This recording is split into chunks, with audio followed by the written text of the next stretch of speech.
those who would trade our freedom for security have embarked on this downward course. Whether we believe in our capacity for self-government or whether we abandon the American Revolution and confess that a little intellectual elite in a far distant capital can plan our lives for us better than we can plan them ourselves. Conduit News Radio with Paul Harrell is on now. Hey, folks, welcome to the program.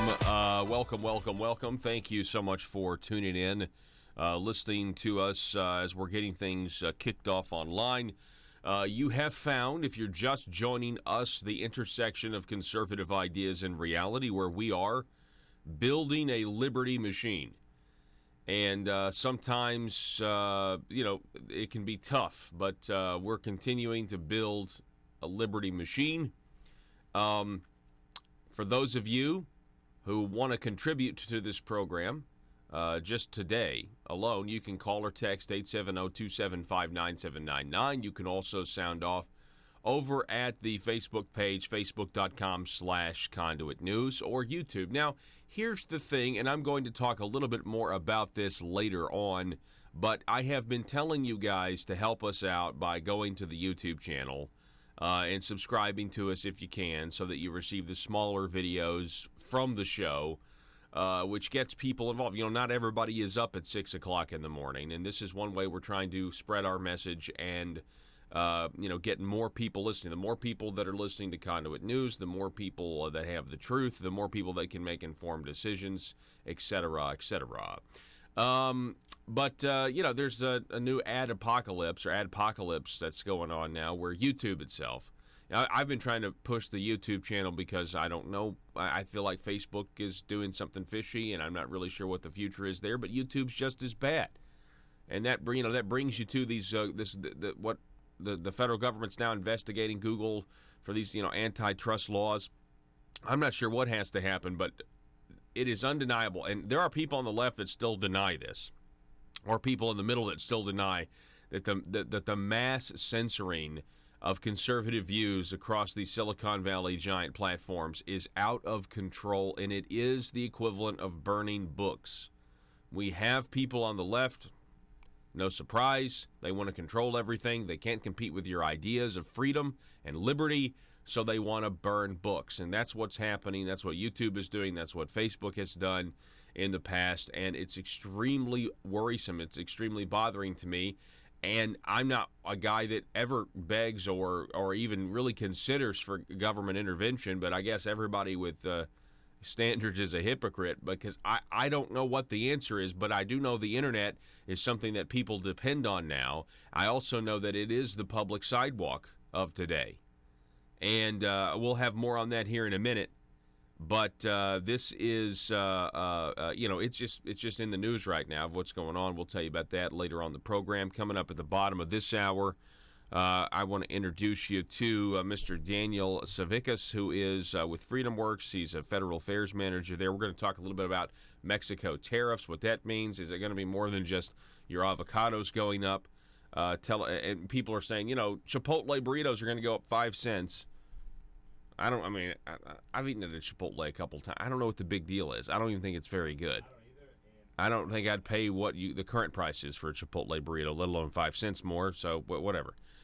We also have an update, in the tragic death of my friend, Senator Linda Collins.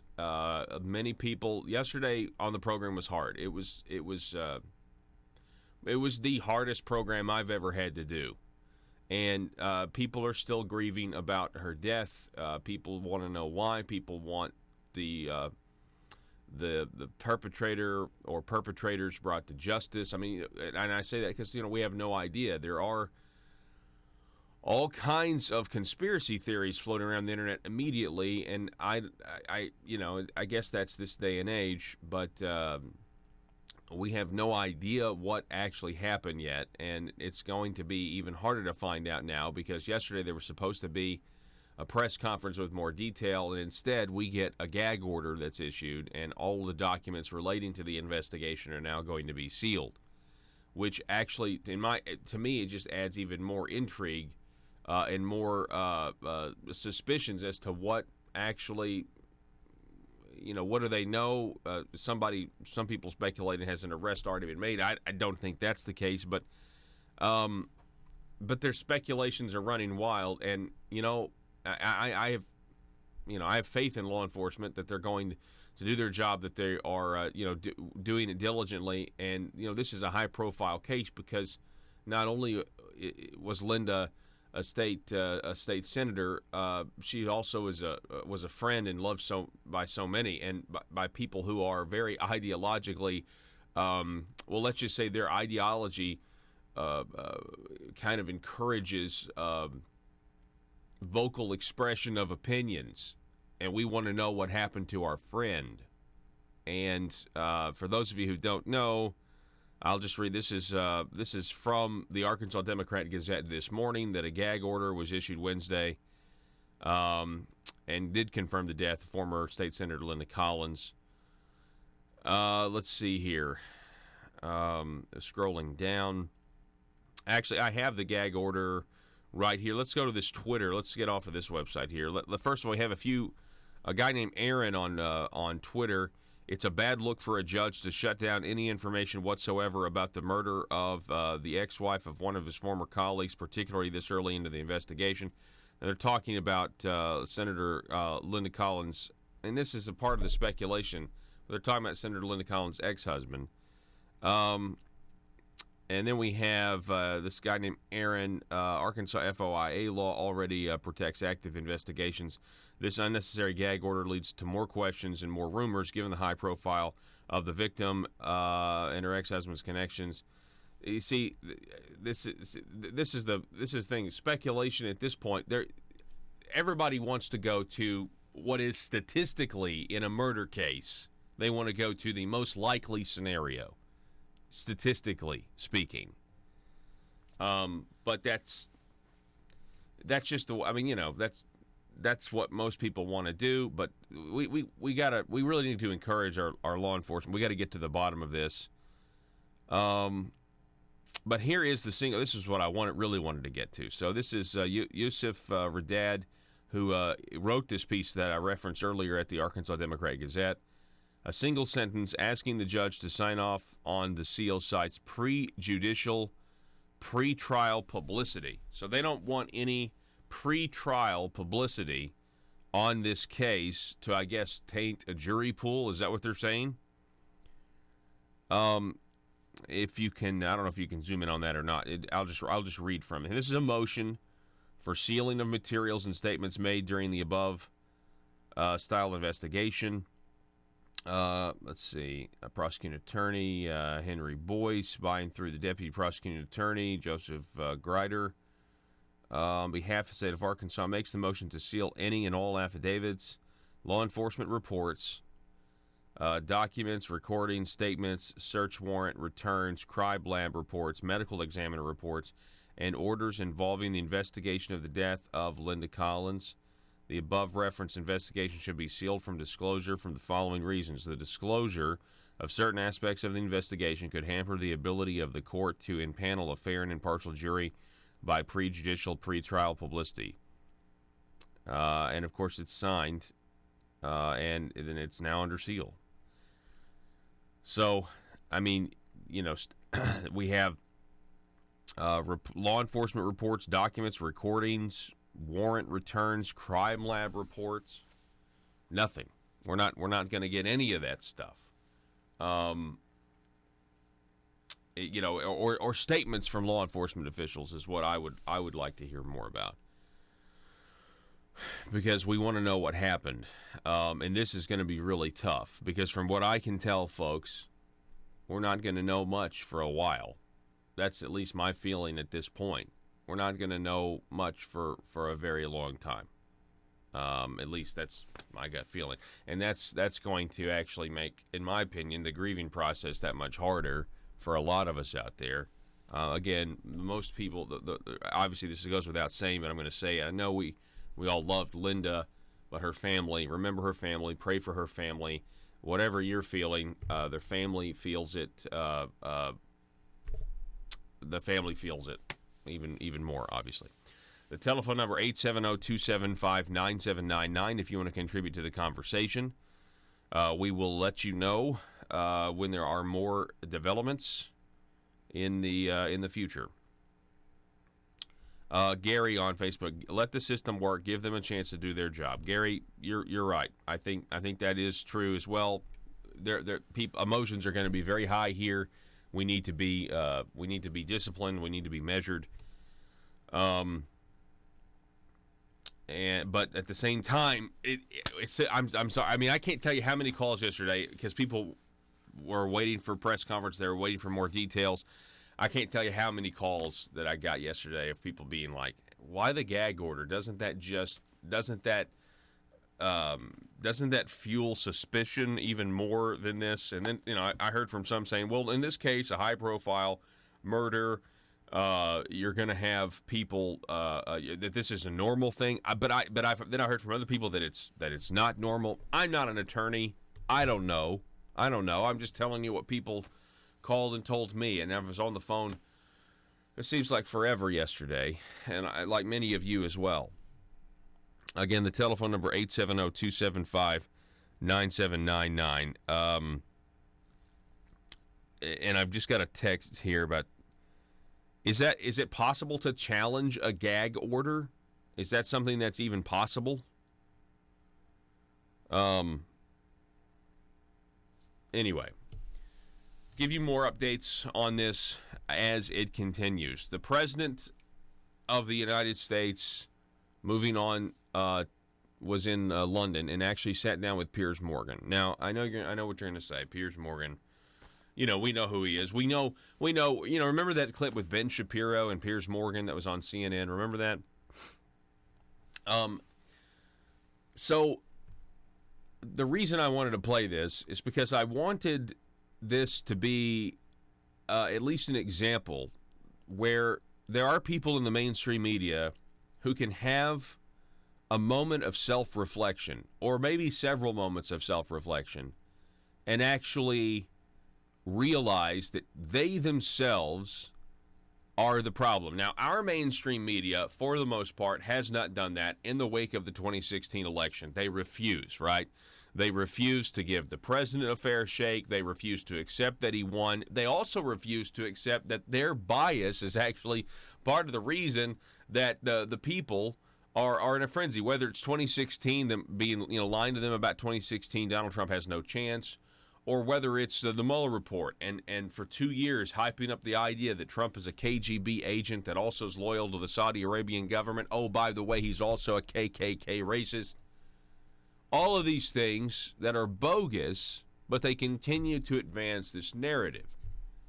They absolutely refuse to have any moment of self-reflection, because I guess they have an agenda or they're getting their marching orders from on top. But for some reason, I watched this clip, and again, it's across the pond, but I watched this clip from Piers Morgan, and I thought, well, here's an example of a guy who's, had a show on CNN in America, rabidly anti-Second Amendment, doesn't get this country at all. But when it came time to interview an American president, Piers Morgan treated Donald Trump with respect and actually had a good time in an interview and didn't act like he was Richard Nixon or something. Listen to this, right where Piers Morgan is giving Donald Trump a Winston Churchill hat. And the fact that they don't have any self-reflection is immediately proven as soon as you realize how the media reacted to how President Trump handled this hat. Go ahead. Fought the war, and he used to wear these famous hats from the hat maker Locke. That's beautiful. And so we've had one made for you. I like it. This is a Churchill hat, exactly in the style he used to wear it. We've had it monogrammed with DJT. I like it. And on behalf of Good Morning Britain and ITV, we would like to present you with a Churchill hat. Thank you, Piers. I never knew you had that kind of sensibility. That's sort of beautiful. Are you allowed to do this? He didn't do that. I think you can do that. He didn't do that, and he definitely didn't do that. Right? I know that. Wow. You want to try it? I'll try it, because one thing I proved by being a politician, it is my hair. They would have found out a long time ago. Do you think you or Boris Johnson has the best hair? I don't know, but I do think he's a good person. I think it's going to be a very Who's interesting... the British Trump? Is it Boris or Nigel Farage? I guess, Nigel's another one. I like Nigel. Who's the British Trump? I don't want to say. I don't want to destroy anybody's... I don't want to destroy anybody's career. If you had a... But they're good people. They're good people. And Jeremy's very good. I've gotten to know Jeremy. Hunt. You honestly like Jeremy Hunt. You mentioned him a few times. No, I think Jeremy's very good. Let me try this on. Please try it on. That'd be great. No, it's a little big. Well, we can get that. That's fantastic. Let me see how that looks. I think Churchill... Anyway, so that's the so Winston Trump. I think Winston looked much better this way. So the media immediately is upset, and the president even mentioned this, but the president immediately grabbed the hat in an American way, and he put 2 dents in the side of it. And grab it, like you would a fedora. And the media, upset that there were actual headlines about this. There were actual headlines about the Trump. I guess they literally, yeah, exactly. But I just thought, that's interesting. That here's Piers Morgan. Here's this guy who is solidly on the left, is part of the leftist media elite, and yet he seems to have some sort of, I don't know. He seems to have reformed himself in some way, where he's like, hang on, wait a second now. This is getting a little ridiculous, and you know what? I'm just going to interview the President of the United States. Every attempt to undermine the president that is baseless, meaning that there's no merit to it, is essentially an attempt to undermine the people that voted for him and to act like that your opinion doesn't matter. Hillary Clinton said it best, described their feelings for us when she called us deplorables. I mean, that's the bottom line. We're going to take a break, going to reset. Oh, by the way, scorecards are coming. It's scorecard season, but the Conduit for Commerce scorecard is coming your way very soon. So grades will be posted, and you can see how your legislator did when it comes to issues about economic freedom in the last 92nd General Assembly that we're now about to start living. We'll be back in just a moment.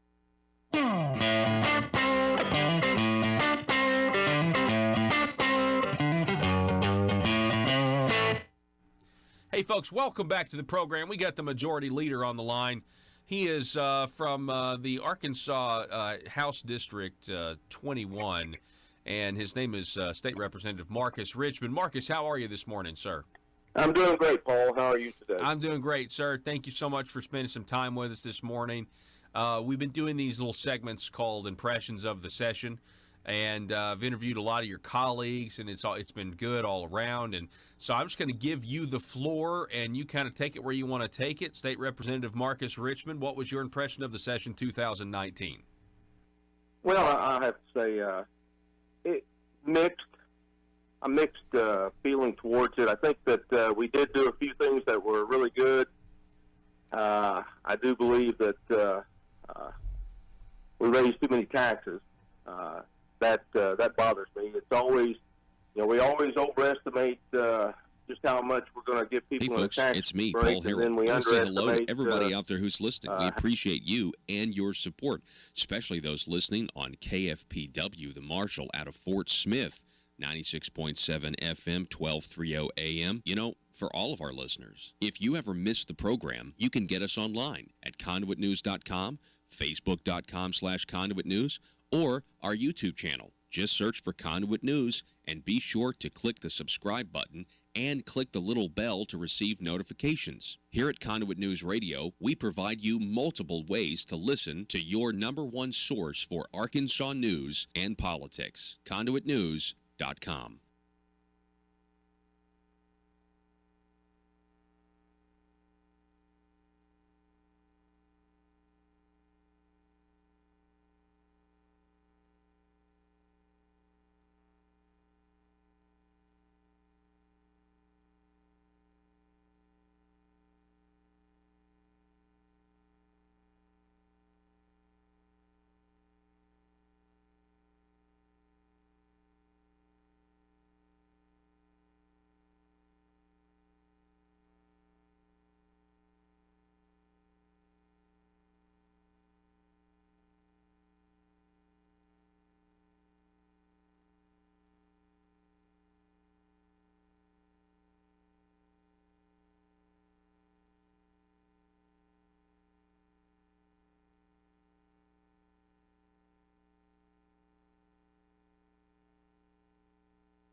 Conduit News Radio with Paul Harrell is building a liberty machine. Find out more at conduitnews.com.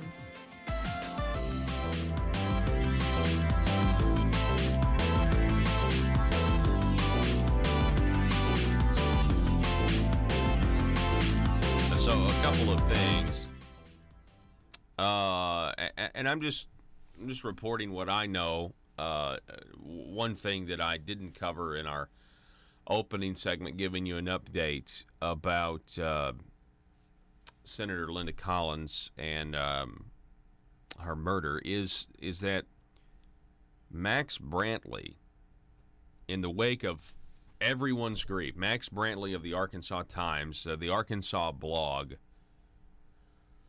posted what I guess was an attempt to convey irony in a sick, twisted way yesterday. Joe, can you go ahead and show this tweet? Because I can't find it anymore. I've got a screenshot of it, so I'm assuming that it was deleted, which it should have been. But just so you know, this was from the Arkansas blog yesterday. Linda Collins, May 2018, quote, "You can't be pro-gun enough in Arkansas." This is a sick attempt to make a political point in the wake of the death of former Senator Linda Collins, and that's isn't that exactly what the left does nationally, right? You can't help it. If there's anything involving firearms, it must immediately be politicized. Immediately. It's absolutely ridiculous. And there's a real darkness to that kind of tweet. There's a real sickness there. And I'm not surprised that I can't find it now, but it's also interesting that Max Brantley's wife, somebody tell me this. How does this happen? How do you have, because everyone's going over court documents, divorce documents between the late senator, and there's a judge who has to who recuses, and the judge that takes over is then Max Brantley's wife. Now he disclosed that in an article he wrote about all of this, but how is that not also a conflict of interest when it comes to the idea of political bias based on, who your spouse is, and he is in the political arena? I mean, I don't know. I think most people might think that would be a conflict of interest as well. And if you read some of these court filings, you start thinking, wow, seems very one-sided. But anyway, that's neither here nor there. And unfortunately, you're getting into this because of the circumstances. Everybody's wanting to know something. Everybody's wanting to get to the bottom of what happened, and so everybody's looking at every public document that's available out there. Of course, now we have all these documents that are under seal. We're not going to know stuff for a while, it seems to me. But this tweet by the Arkansas Times, trying to make some sort of point of irony in the wake of a tragedy is political opportunism, the likes I've never seen. Back in a minute. Hey, folks, welcome back to the program. We got the majority leader on the line. He is from the Arkansas House District 21, and his name is State Representative Marcus Richmond. Marcus, how are you this morning, sir? I'm doing great, Paul. How are you today? I'm doing great, sir. Thank you so much for spending some time with us this morning. We've been doing these little segments called Impressions of the Session, and I've interviewed a lot of your colleagues, and it's been good all around. And so I'm just going to give you the floor, and you kind of take it where you want to take it. State Representative Marcus Richmond, what was your impression of the session 2019? Well, I have to say, a mixed feeling towards it. I think that we did do a few things that were really good.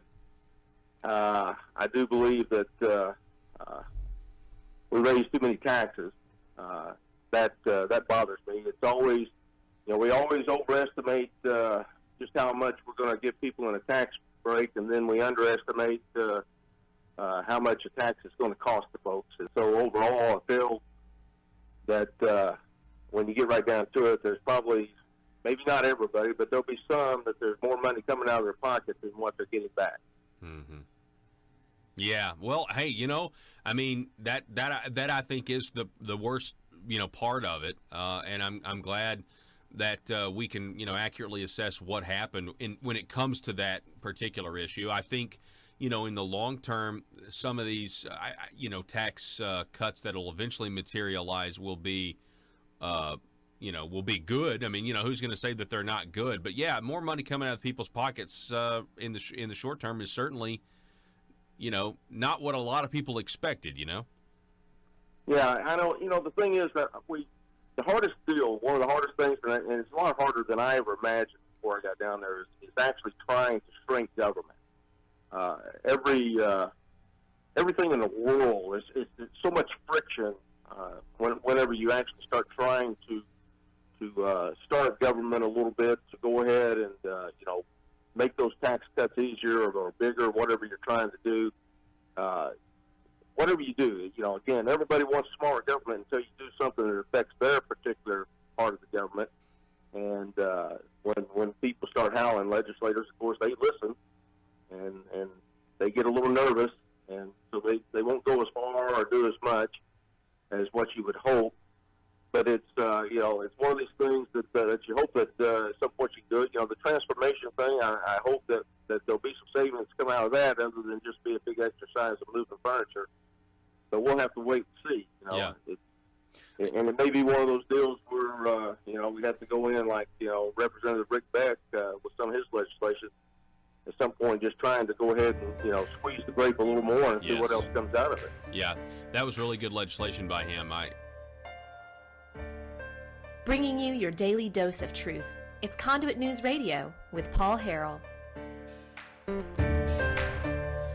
All right, coming up at the bottom of the next hour, we'll be talking with State Representative Aaron Pilkington. He'll be giving his impression of the 92nd General Assembly, the impression of the session. So you definitely want to stay tuned for that. Folks, I want to introduce you to the Federal Affairs Manager over at FreedomWorks. His name is Daniel Savickas, and he joins us now on the phone. Daniel, how are you, sir? Good morning. It's good to be with you. Really glad that you could spend some time with us this morning, and I'm just curious, this Trump tariff Mexico talk, that sort of thing. What's that going to do? Is it? I hear that there still needs to be more negotiations, and it hasn't actually happened yet, right? The 5% tariff has not been put into effect yet. Yes, the tariffs have not been put into effect yet. The administration's signaling that they're planning to do it beginning of next week. Hopefully, after some negotiations with the Mexican government, they can come to some sort of agreement where those tariffs don't have to be put into place. But as of right now, there are not the 5% tariffs in place, but possibly early next week if there's no agreement. So what do you think that means for the country? I mean, it means we're going to be paying more for avocados? Yes. Short answer, yes. Okay. Yeah, and for a whole host of other products as well that we get from Mexico. And we're already seeing the stock market declining just from the threat of increased tariffs, and farmers across the country have already required billions in aid packages because tariffs are increasing the prices of their goods that they need to run their farm. So hopefully that this is just a negotiating tactic in the short term, and we don't have to actually see the impacts going forward of these tariffs. Yeah. Well, I think everybody wants no tariffs, but, on every country, just has no tariffs at all. And I think that's what I kind of sense the administration's goal is here. We're here in Arkansas, and you broadcasting, to a lot of farmers, a lot of acreage, if you will. And, our congressmen, our delegates that we send to Washington, D.C., they're very thankful that there are farmers who are willing to, suffer in the short term so that in the long term we have access to other markets and, can attempt to reclaim, some sovereignty here. Do you agree with that sentiment? What are your thoughts on that? I genuinely hope that this is a negotiating tactic to get to zero tariffs. Unfortunately, what I've seen in D.C. and what I've seen the Trump administration say in its public statements does not indicate to me that this is a short-term play. He's called tariffs a beautiful word. He's touted how much revenue has come into the country because of the tariffs that have already been put into place. And the way I'm looking at the stock market's performance in the light of these tariffs, and for a president who's put a lot of stake in the success of the stock market and touted his deregulation and tax cuts, which have been great for the economy, him touting his stock market successes, for him to be willing to let the stock market take a tumble for these tariffs, especially when he's put a lot of his legacy on the performance of the stock market, it gives me pause and consider whether or not this really is a negotiating tactic or whether he thinks that tariffs are the best route to go, and I don't think that's the case. Interesting. And I read an article yesterday where an economist had a theory that, if sometime next year, you get the Fed to drop interest rates, and then at the same time you end the trade wars entirely, all of a sudden the stock market goes to record highs just in time for the 2020 election. And I thought, well, you never know. Maybe that's the play here. Who knows? I hope you're right. I genuinely do. I would love to see that happen, and I hope my pessimism is misplaced. I'd always love to be wrong on this. Well, so I mean, in terms of the legal immigration, I mean that's what is, that's what's being presented as, hey, we've got to do something. That seems to be the mentality. We got to do something to get Mexico some skin in the game here, so they start to help out, so they start to prevent this mass invasion that we're seeing. And of course, we know that illegal immigration does cost the state, or cost America financially through welfare and everything else. Not to mention, I mean, I've interviewed angel moms, I've interviewed angel dads. Not to mention, the loss of life as well. But I mean, I never considered tariffs, being something that you could drop on Mexico to get them to try to stop some of this stuff. And I don't even know. The Mexican government is so corrupt, I don't even know how they would go about getting control of the border, Yeah, I don't know either. And one of the problems is that I was talking to some people in Washington about this, that putting tariffs on Mexico is certainly one way to go about trying to get them to deal with the migrant problem that they have. On the other hand, economically weakening Mexico, which is what the tariffs would do, and because Mexico's economy is not as strong as the United States, it would probably impact them more quickly than it would the United States. But making Mexico an economically weaker state is actually going to drive more people north, because Mexico would lose jobs, Mexico would start to suffer economically, and more people would look to the United States for jobs, and that could possibly exacerbate the migrant crisis in the short term. And because Trump is facing re-election, and the Mexican government just began recently, about 6 months ago, the President Obrador of Mexico just started his term, he might just have to wait out President Trump, let the U.S. stock market take a tumble, and in the short term, the Mexican government has more time to wait, because they know the Trump administration has an election coming up, and they can't let the stock market go for too much longer. Interesting. There's so many variables at play here. I had never considered that it might, force more people north, if Mexico's economy, takes a bigger hit. But, then again, like you said, our economy is so much stronger than theirs, and they will feel it, but, can't. So it's kind of a game of chicken, who's going to blink first. And that's the same thing that's happening with the Chinese, is who's going to blink first. The difference with the Chinese, obviously, they're a much larger economy, and, they're building up their military, and, I think, according to the FBI, they got investigations in all 50 states, intellectual property. Here in Arkansas, there was a couple of, I think, Chinese nationals last year who were indicted for stealing our rice technology out of Stuttgart, Arkansas. So, I mean, that is a completely different bird, but in terms of, the country you're dealing with. But something's got to be done. I mean, I think a lot of Americans, they see this as, well, at least he's doing something, in an attempt to try to stop what's been going on, for several decades. And I guess we're just going to have to wait and see what happens, Daniel. Yeah, absolutely. I hope it works out, and I know a lot of what goes on in Washington is done because people want some sort of action, and people might rush into something. I hope that this negotiation works out well over the weekend and before these tariffs go into place, and I'd like to be able to trust that the Trump administration can get something done, although I don't know if the Mexicans will cooperate or if the Trump administration doesn't want to be seen as bluffing on this threat. I don't know how this all plays out, but I'm certainly hoping for the best. Yeah. Well, Daniel Savickas, who is the Federal Affairs Manager at FreedomWorks, hey, we appreciate you coming on the program, and it's great to meet you, sir. Yeah, it was great to meet you, too. Thanks for having me. All righty. Be safe, folks. We are going to reset here. We're going to take a break, and we'll be back here in just a moment. Sound off on the program. What do you think about the tariff situation? Do you like President Trump's tariff trade policy? Do you like the what he's proposing with Mexico? I mean, I get the feeling that there's just an incredible amount of frustration with the president and what's been going on at the border, whether he's having to fight with Congress trying to get the money for the border wall, then the lawsuits that come, then we have people saying that the walls are immoral. They're immortal.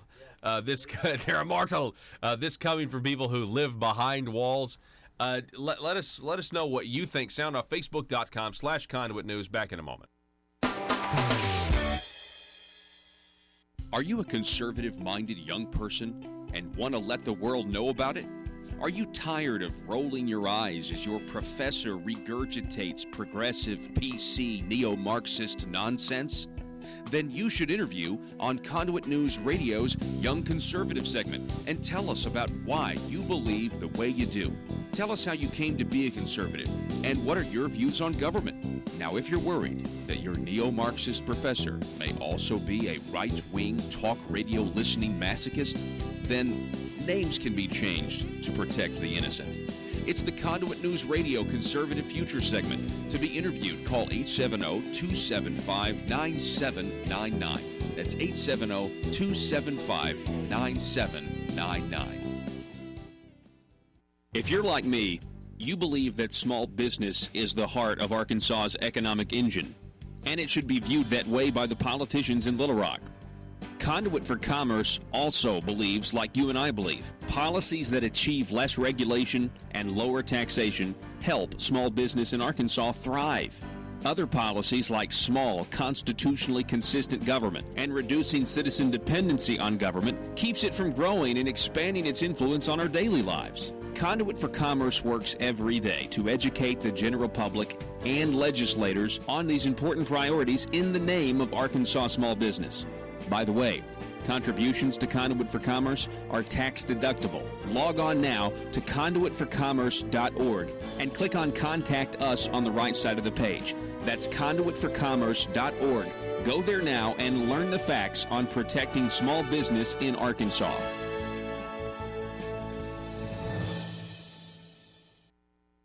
I totally agree with that. We're talking with State Representative Marcus Richmond. He's the majority leader in the Republican-led Arkansas House of Representatives. So you said it was mixed. So you kind of got to the bad. So what was some of the good? Well, I thought the good, again, a lot of people, of course, they scream about the tax, the very first tax cut that we did for the higher income. They look at that and go, oh, it's just something for the rich. I mean, you heard all the the rhetoric coming out of the other side and everything, how horrible it was.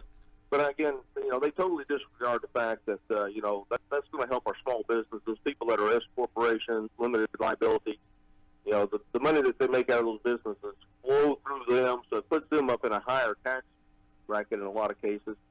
And in fact, when you get finished paying all the bills, you're not making that much money. So what they totally disregarded was the fact that it's going to help our small businesses, not just somebody that's putting a whole lot of money in their pocket, but somebody that you see cash coming through, and because the business does make money. Determined to drain the swamp in Little Rock, it's Conduit News Radio with Paul Harrell.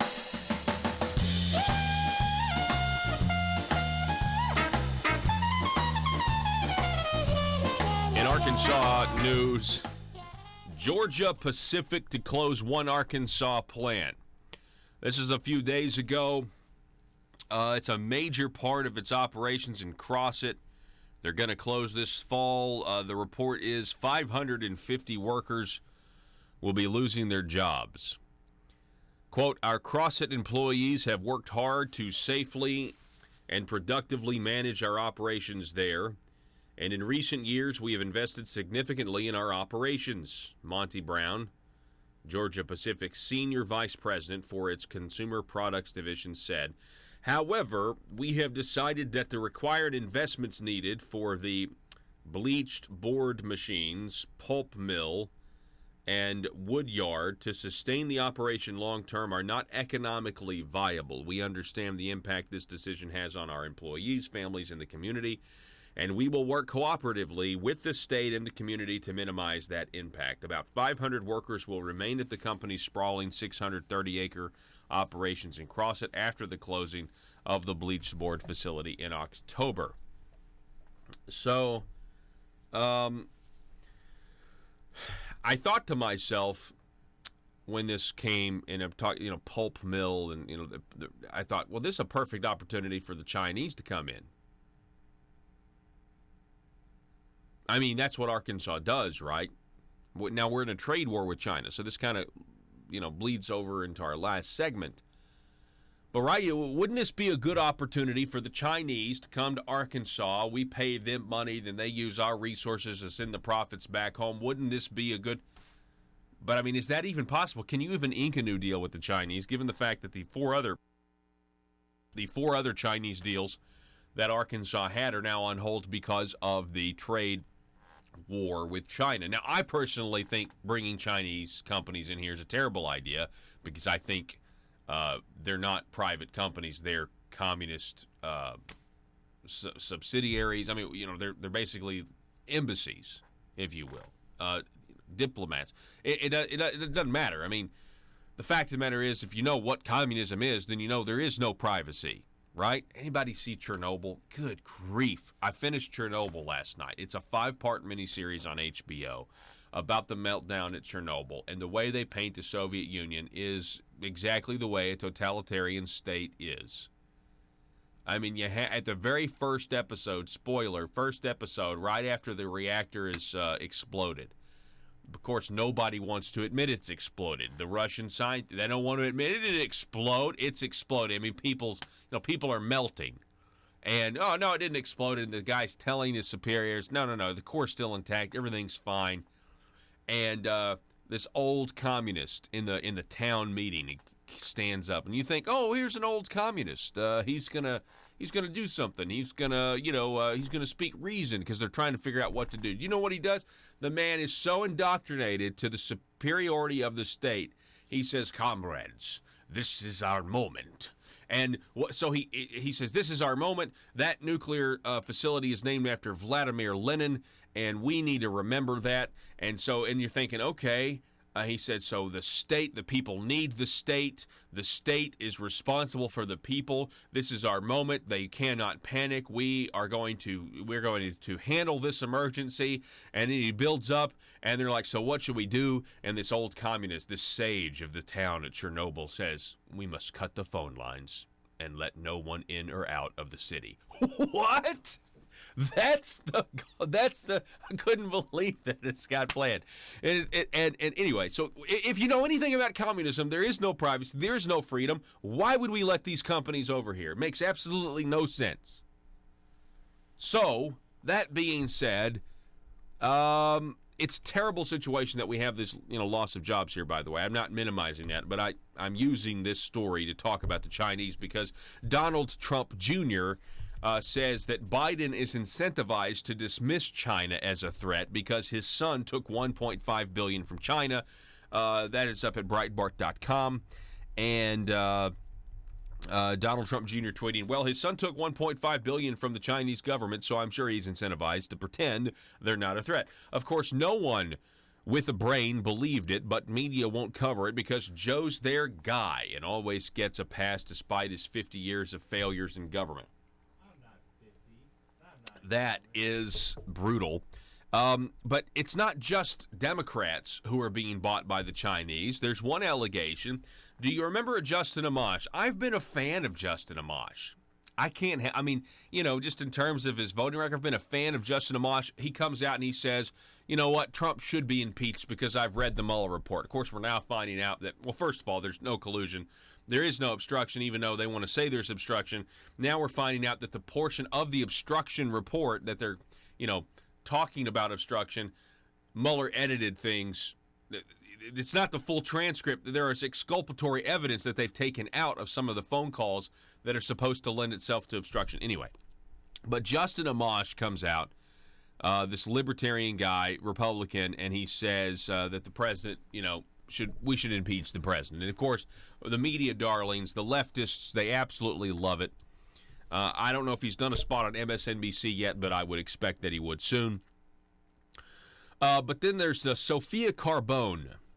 Sophia Carbone at a website called Human Events, writing, does impeached Trump Amash have a financial interest in China? Republican representative from Michigan, Justin Amash's calls for President Trump's impeachment may be motivated by his own financial interests in China. Republican representative... let's see here. In a lengthy Twitter thread on May 18th, the congressman said the Mueller report revealed the president engaged in specific actions and a pattern of behavior that meet the threshold for impeachment. The comments were seized upon by a Trump-hostile media intent on driving a wedge through the GOP ahead of the 2020 election. And while President Trump took to Twitter to call Amash a loser who sadly plays right into our opponent's hands, the real opponents in question may not be the Democrats or the news media. It could be China. In 2010, the Michigan Live website detailed how Amash and his family were ostensibly profiting from the creation of tools in China, which were then sold by the Amash family business in Michigan. The impeachment 2017 financial disclosure report, so essentially, Justin Amash's 2017 financial disclosure report details the congressman reported between $100,000 and $1 and $1 million in income from a company called Michigan Industrial Tools, which in turn is owned by Dynamic Source International, based in China. Dynamic Source International manufactures products overseas and sells them in the United States via Michigan Industrial Tools. With the tensions between the United States and China rising in recent weeks amidst talks of trade deals and tariffs, the Amash family could take a financial hit. A statement from the Amash campaign back in 2010 quoted Michigan Industrial Tools Human Resources Manager Nancy Hill, who said, quote, "We enjoy stable jobs with free health benefits at an amazing West Michigan company." Amash's brother and campaign spokesman, John Amash, said at the time that the family's company has staff in China who help facilitate trade, but stated there was no manufacturing plant. But the website of Dynamic Source International states this, quote, "We are located in Hangzhou, capital city of Zhejiang province. We have factory facilities," end quote. The Amash has said the website was incorrect, but an opposition campaign in 2010 showed a picture of Amash's family product with a sign on the back which read, "Manufactured in China from Michigan Industrial Tools." The congressman's call for impeachment came just as Trump ratcheted up the trade war with China, a policy even establishment economists have likened to a Reagan-esque game changer. Amash's record on other matters is equally sketchy from a Republican's perspective. Anyway, did you guys even know this? I didn't hear this, and this was back on the 26th that this was posted. But Human Events, again, with the story, Sophia Carbone with this report here. What do you think? I mean, I know Tucker Carlson, Fox News, has done reports in the past over Chinese lobbying of American officials. Peter Schweitzer's new book, not Clinton Cash, but the other one, whose name escapes me right now, talks about how it is legal for the Chinese to come to America, open up a bank, and then that bank employ the children of prominent American officials. Hence, you go back to Joe Biden and his son, and the $1.5 billion deal that he did with the Chinese. What's funny is, and this is very strange, if you think about it. It's just kind of food for thought. You think China would allow an American company to come in and buy a bank or open up a bank in China, and then that bank hire Chinese officials? Or the children of Chinese officials? Do you think China's not going to let you do that, but we let China do it? We've got a state economic development policy that's got 4 deals on the back burner trying to bring Chinese businesses in here right now. And who knows who's behind the scenes trying to make those deals work and their connections. Telephone number is 870-275-9799. Even the appearance of corruption or the appearance of sweetheart deals or impropriety is a no-go in this day and age, especially when it comes, I hate to say this, but if you're talking about Arkansas, I don't know if anybody knows this, but Arkansas doesn't really have a very good reputation when it comes to things like justice.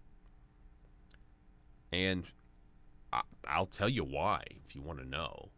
It's very simple. I've said it a million times on this show. We are still living in the shadow of Bill Clinton. And here in Arkansas, the bureaucratic system. Now, I hope the governor's transformation actually goes to kind of move this needle a little bit.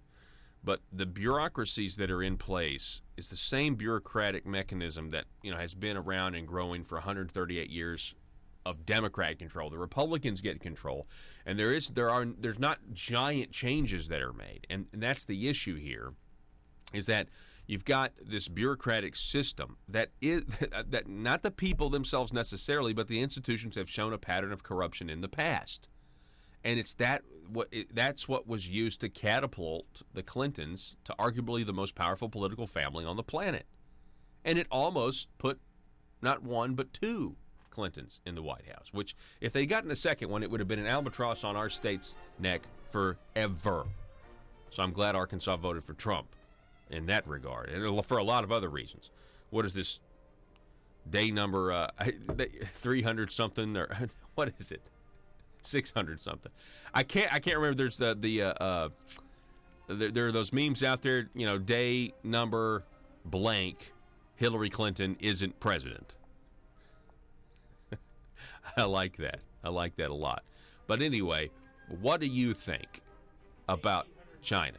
Day 867, Hillary Clinton is not president. Thank you, Joe. We've got one more hour coming your way next.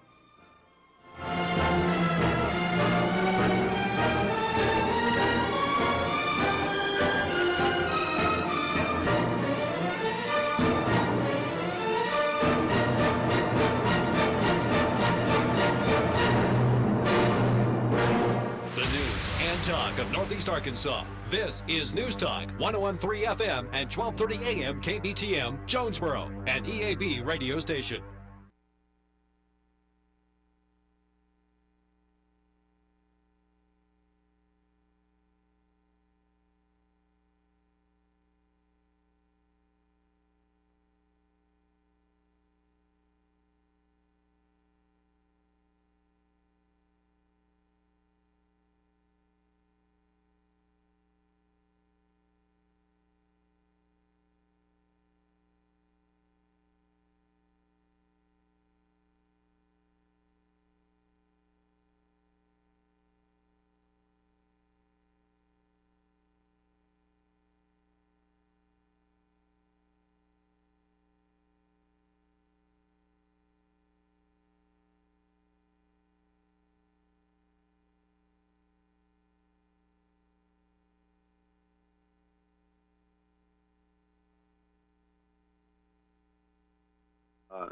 they have to report that as if it's income coming directly to them.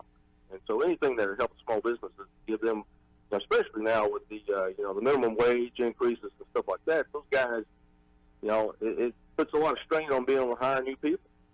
When you go through that. So if we can help them, which I think that tax cut certainly did, then that makes a big difference. So that's a good one. The corporate tax cut part of the internet sales tax deal, that was good. The problem is now I couldn't vote for the internet sales tax because of the fact that they put the increase on the car washes. I just thought that was ridiculous. Thought that was something that shouldn't have happened.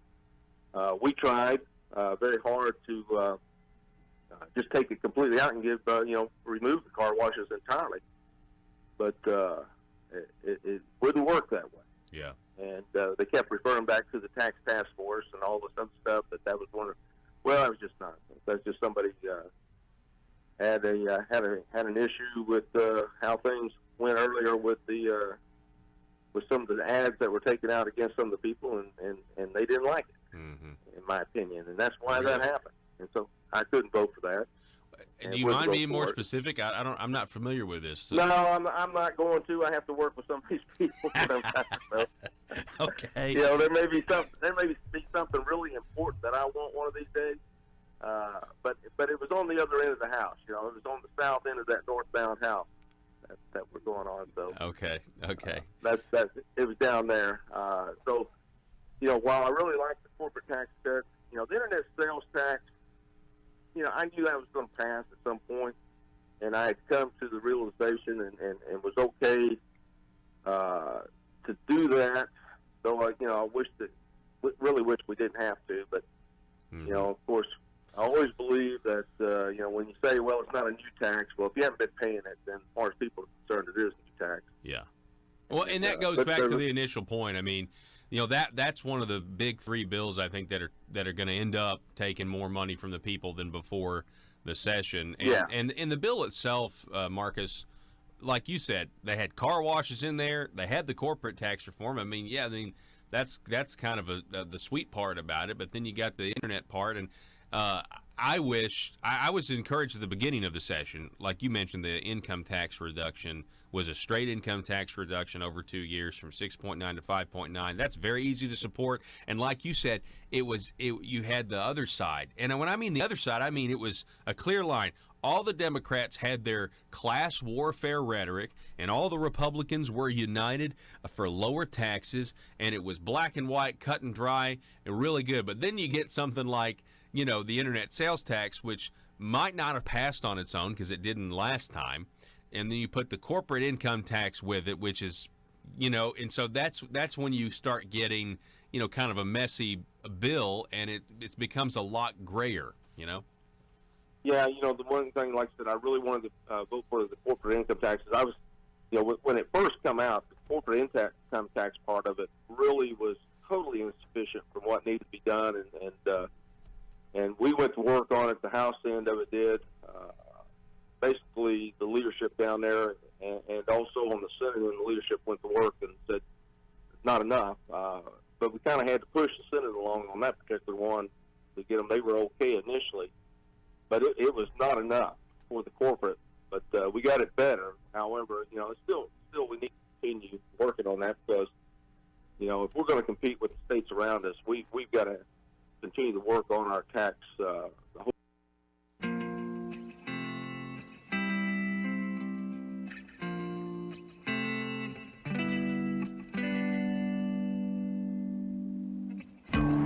I think it's time we ask ourselves if we still know the freedoms that were intended for us by the Founding Fathers. They seem to be in full-scale retreat from spending cuts and are talking about raising people's taxes again. And I have only one thing to say to the tax increasers. Go ahead, make my day. If we lose freedom here, there's no place to escape to. This is the last stand on earth. Those who would trade our freedom for security have embarked on this downward course. Whether we believe in our capacity for self-government or whether we abandon the American Revolution and confess that a little intellectual elite in a far distant capital can plan our lives for us better than we can plan them ourselves. Conduit News Radio with Paul Harrell is on now. All right, ladies and gentlemen, welcome to the program. Thank you so much for being with us this morning. This is hour number 2. If you missed the first hour, you can go back and get it across our digital platforms, which are YouTube, Facebook, live stream, conduitnews.com. You can also get the audio-only versions on the podcast, which can be is available on SoundCloud or iTunes. Although, can you even say iTunes anymore? Because iTunes is going away. Did you hear this? Now, that doesn't mean your podcast is going away on iTunes or on an Apple service, because you've got your podcasting app on your Apple device. And so that's where you will search for Conduit News. That's where you will get it. If you don't do this already, and some people, data is expensive, so maybe you don't want to watch the program because of the amount of data that it takes. If you're not next to one of our terrestrial radio affiliates, or the streaming audio only is extremely streaming is extremely convenient. But it's way less, and you can do that if you got an Apple device. You just go to the podcast app, and then you can subscribe, and you'll get 2 clips a day, 2 roughly 1 hour clips a day, 1 hour 1 and hour 2 of the show. So, which, by the way, hour 1 is already uploaded right now. What we just did is already uploaded.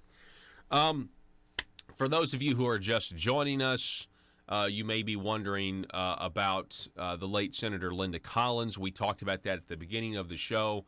Obviously, yesterday's program was extremely difficult. People are still in the grieving process. Please continue to pray for Linda Collins' family, her children, her grandchildren, and there's been a gag issue or a gag order issued, a seal of documents. So we're not going to know a whole lot. It is fueling suspicion. There are some wild theories out there on Twitter from people who don't even live in the state of Arkansas or knew who Linda was.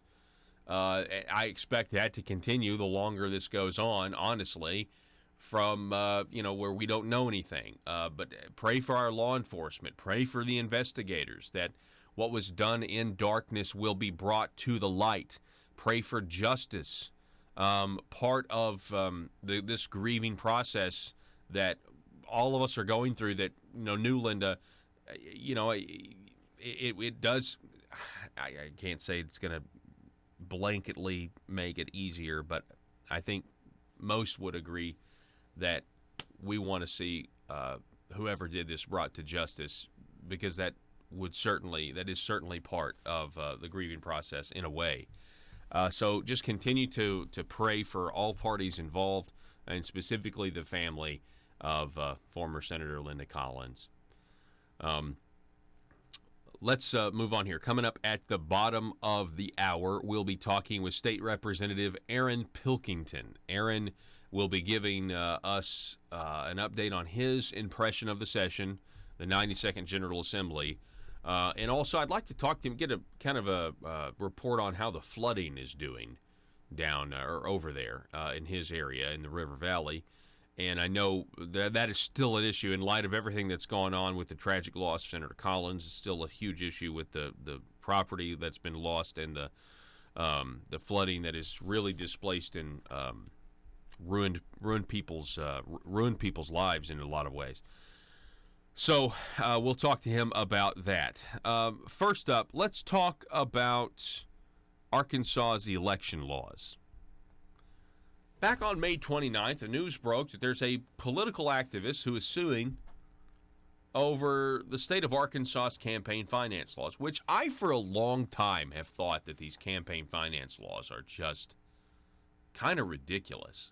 You realize that you can't donate to someone's political campaign more than, I think, 2 years out from the election.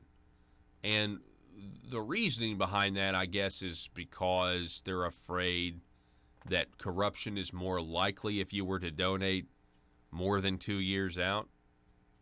which I'm not sure if I agree with that.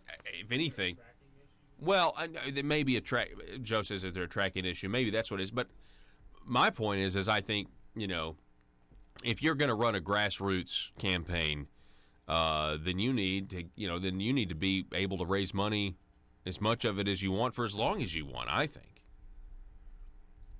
But a federal judge on Tuesday, this was last week, set a hearing for the 19th on a request to prevent the state from enforcing a law that prohibits candidates for state office from accepting or soliciting campaign contributions more than 2 years before an election. So this is Linda Satter.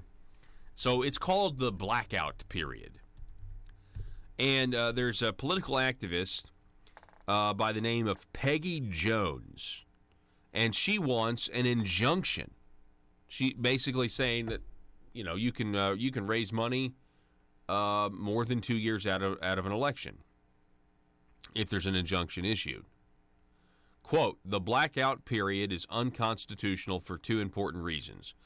First, it is not closely drawn to address an important governmental interest because there is no reason to believe that a campaign contribution given 2 years and 1 day before election is more likely to be corruptive than a contribution given 1 year and 364 days before an election.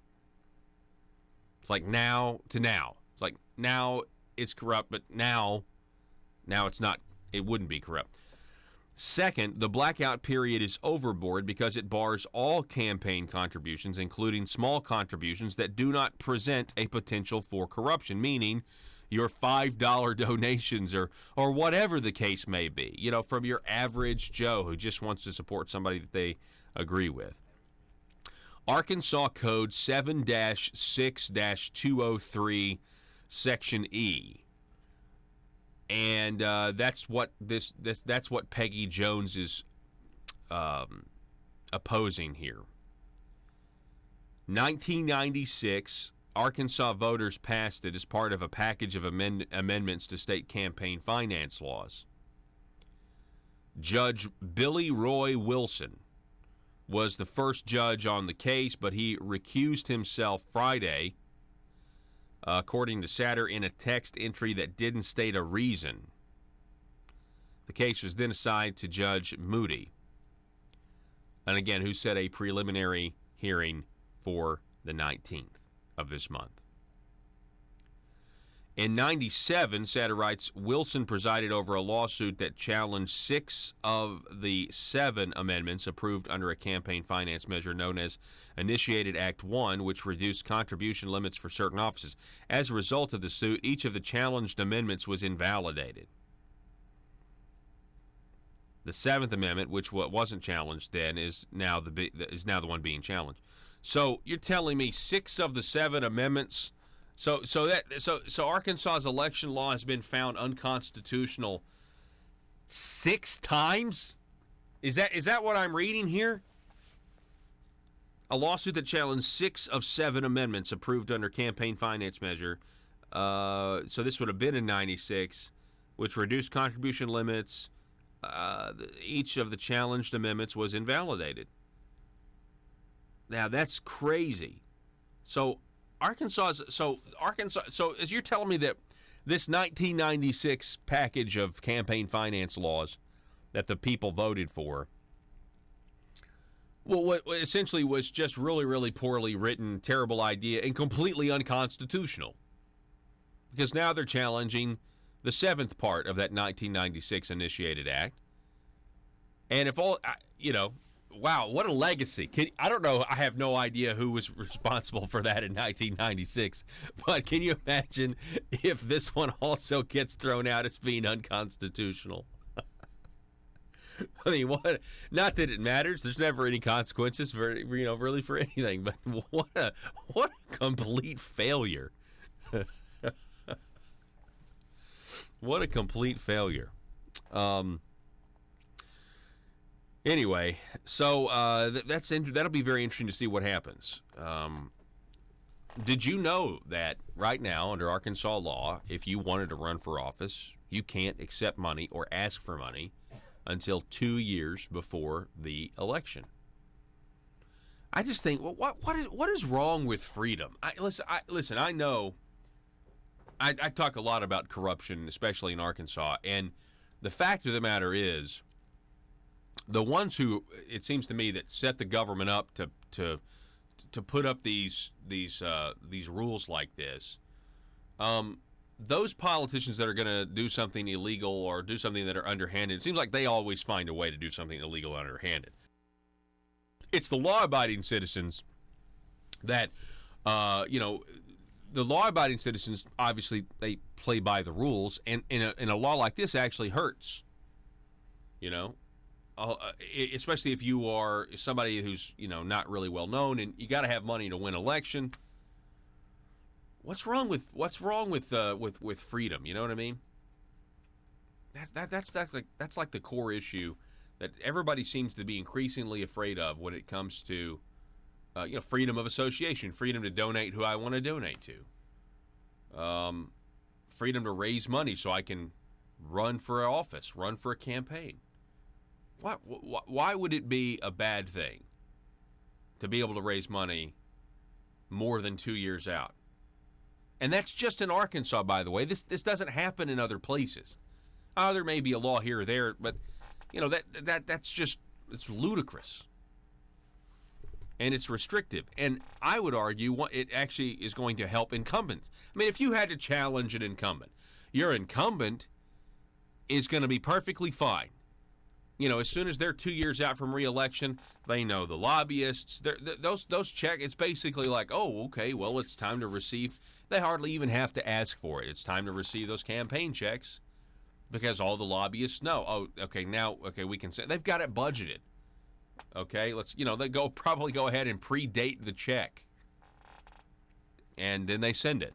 But if you're somebody that's trying to challenge an incumbent, this would be a very restrictive. This is a very restrictive law for you.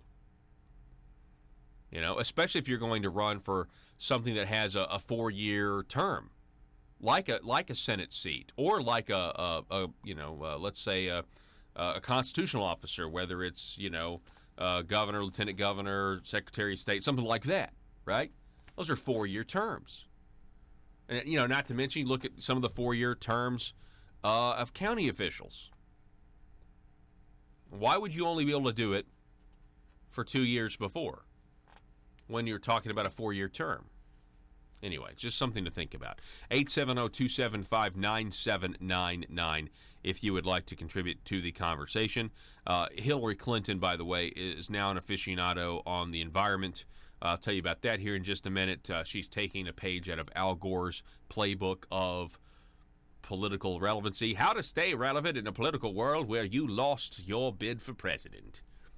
We will talk to you a little bit about that. And don't forget to sound off on Facebook. It is facebook.com/Conduit News. Subscribe to YouTube. Oh, we also had to talk about YouTube and the adpocalypse that's going on. We'll do all of that, and we'll also be talking with State Representative, again, Aaron Pilkington, coming up at 7:33. Don't go anywhere. Back in just a moment.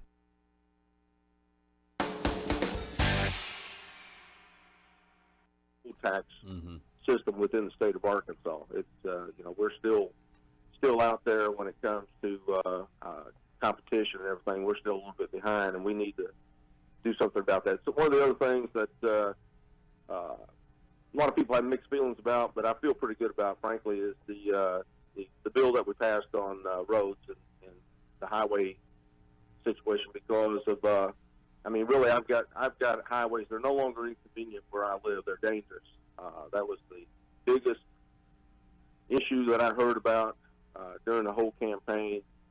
And it's a bill that has a little something for everybody to hate. And with the fact that we took, hopefully, it looks like we're going to get about $85 million out of general revenue.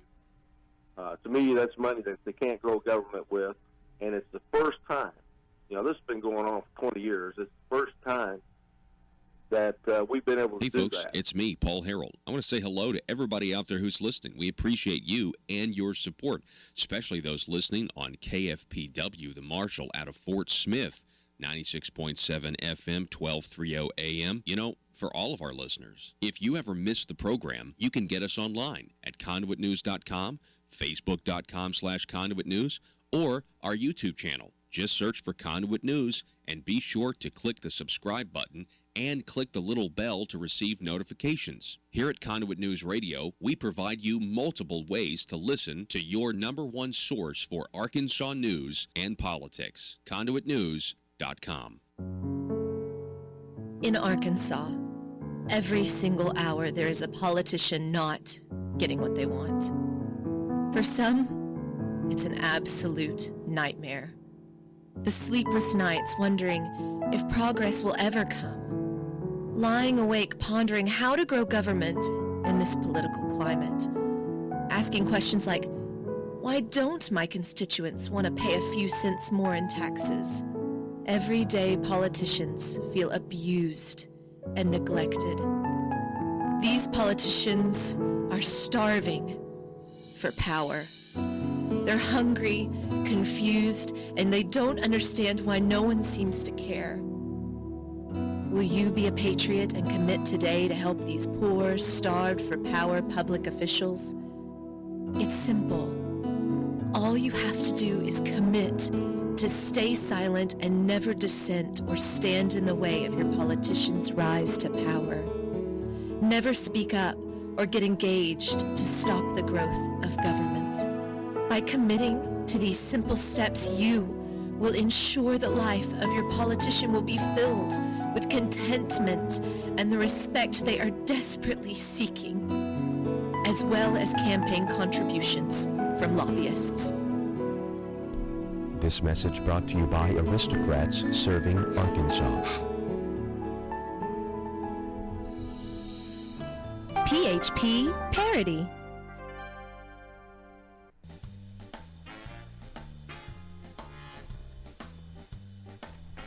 Exposing the truth and everything the Marble Palace establishment keep trying to cover up. It's Conduit News Radio with Paul Harrell.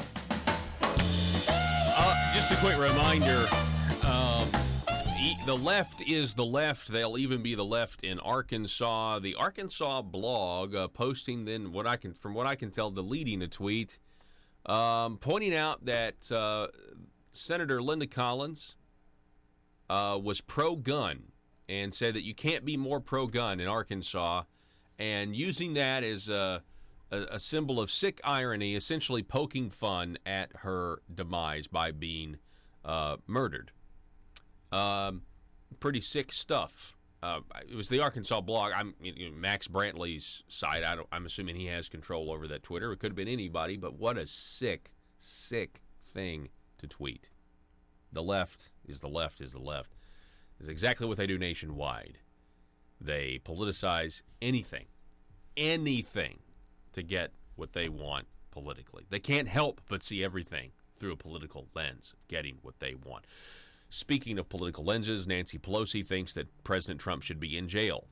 Oh, I want to see President Trump in jail. Okay, will you impeach him? Well, no, because she also says that she doesn't agree with Jerry Nadler, who wants her to begin impeachment proceedings. But he's the devil. Well, shouldn't you impeach the devil? Well, no, I don't know. But I'll say outrageous thing to let the base know that I am down with the cause. But we don't need to impeach. Hillary Clinton is trying to rebrand herself essentially call it a generational meteorologist. Aren't these what these millennials are? These ones obsessed with the weather and climate change or man-made global warming or whatever, right? They're essentially generational meteorologists. We can't predict the weather next week, but we'll tell you what it's going to do 10 years from now. And we'll use this to amass political power, to scare everyone.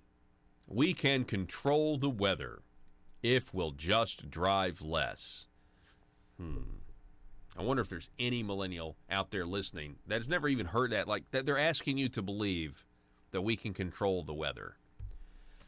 YouTube has cut off conservative independent journalists because of the liberal outlet Vox and their campaign to get people demonetized. This is a problem. I mean, I'm telling you guys to go to Conduit News, the YouTube channel, to subscribe to it, to click the little bell to receive notifications, just in case something happens with Facebook someday. And guess what? I mean, YouTube is just as bad.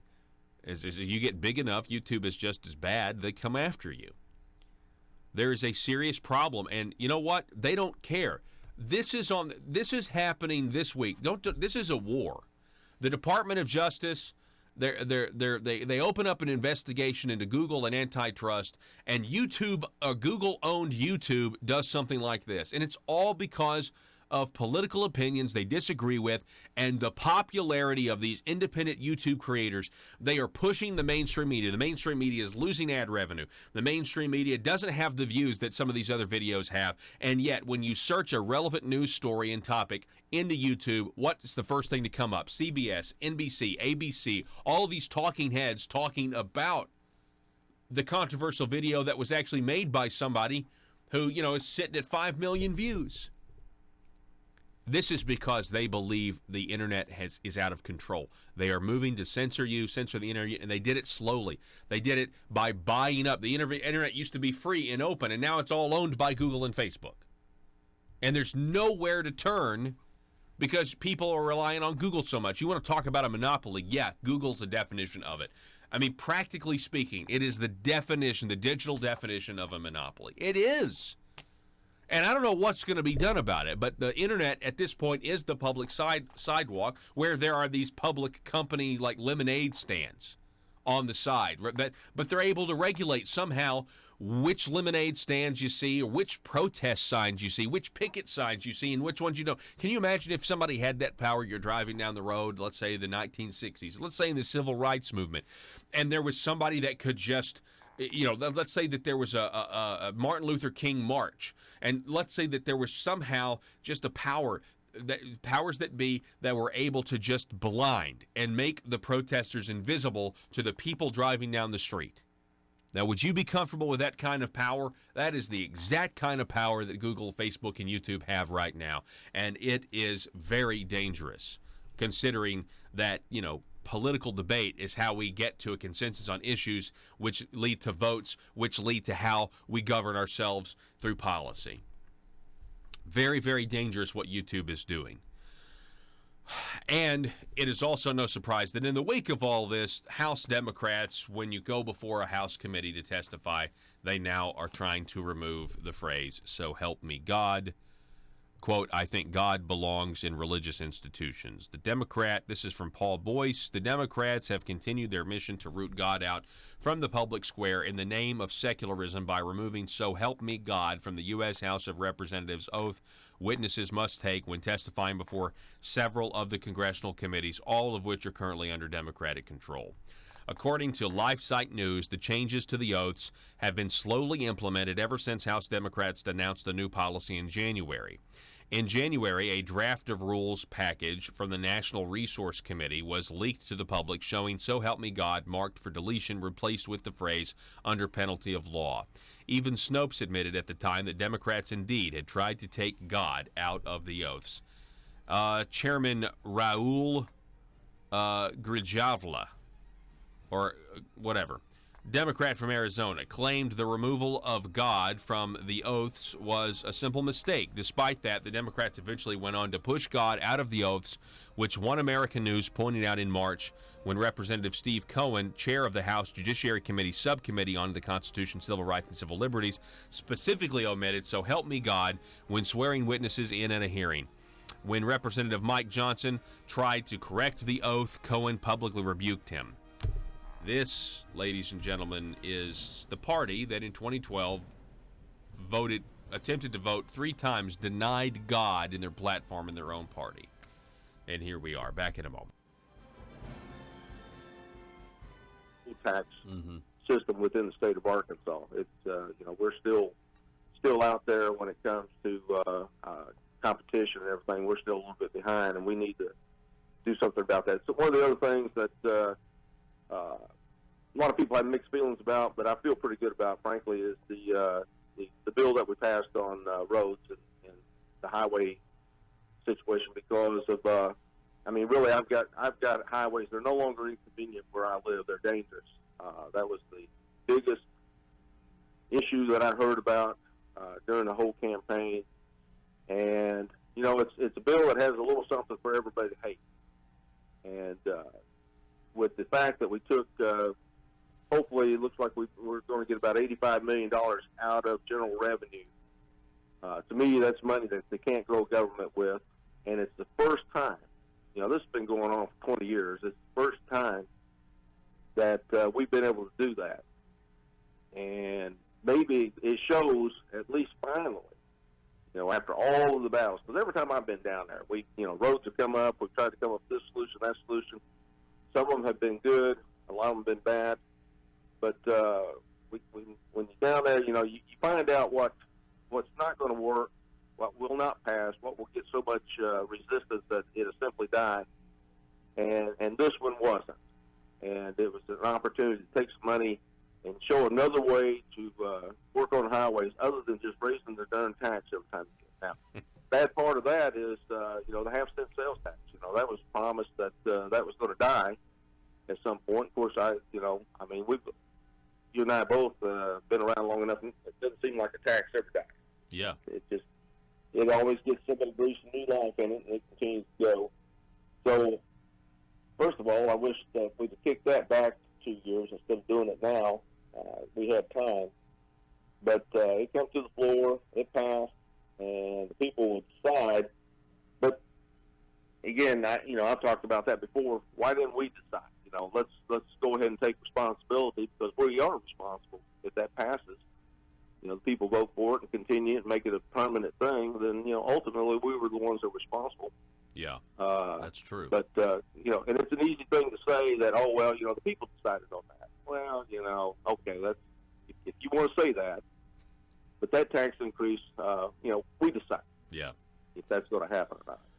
Well, yeah, I really appreciate your candor, your honesty. We're talking with State Representative Marcus Richmond, the Majority Leader of the Arkansas House of Representatives. Marcus, what about school choice? No real movement on that. That was interesting to me. But also, if you can kind of address school choice, but also towards the end of the session there with sanctuary cities, because that was a in.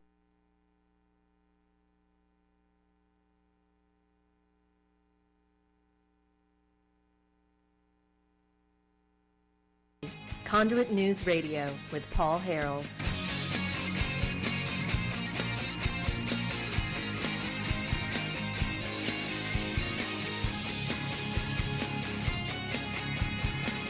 All right, ladies and gentlemen, welcome back to the program. Thank you so much for being with us today. We've been doing these segments called Impression of the Session. We're doing a lot of them. Here now, welcome, State Representative Aaron Pilkington is on the line from District 69. Aaron, how are you, sir? I'm good. How are you? I'm doing fantastic. Before we get into your impression of the session, I'm just going to give you the floor and let you take it wherever you want to go.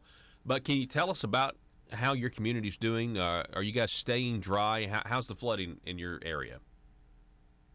So we've been pretty lucky here in Johnson County. We've had few areas flood down to Heartland Bottoms. We've had some issues, but compared to some of the other counties around us, we're doing fairly well, and I have to give a lot of credit to Josh Johnson, our emergency director. He has been doing a fantastic job, and I know he's been working hard, making sure our county's taken care of, and then even helping assist other counties like Polk County. And so I just luckily, like I said, we've been very fortunate, and at the same time we've had a great crew here that's been helping out with our area and surrounding areas. Good. That's good to hear. Well, let's just let me give you the floor. You take it where you want to go. State Representative Aaron Pilkington, what was your impression of the session 2019? Well, my impression of the session for 2019 was, I kind of jokingly refer to it as the eating the vegetables session. There's a lot of good legislation that happened. I think caught national headlines, but I think they were good to kind of make the state better. But at the same time, there was a lot of things I think that I wish hadn't happened. I just wish we would have done a few things differently. And but being one of 100, you can just say your piece and move on with that. I will say, and healthcare is my specialty, and in the realm of healthcare, I think we've done a lot of good things to try to move the state forward. I saw a lot of good legislation to try to use technology to help cut healthcare costs here in Arkansas, and us being an innovative state in that way, I had a bill that allowed us to create a pilot program to use ride sharing like Uber and Lyft to take people to the doctor instead of having to pay these large contracts to companies that do transportation that cost a lot of money. Things like that, I think that help us save money, but at the same time, make sure that people get the care they need is an important step for the state. And, did you get pushback on that piece of legislation?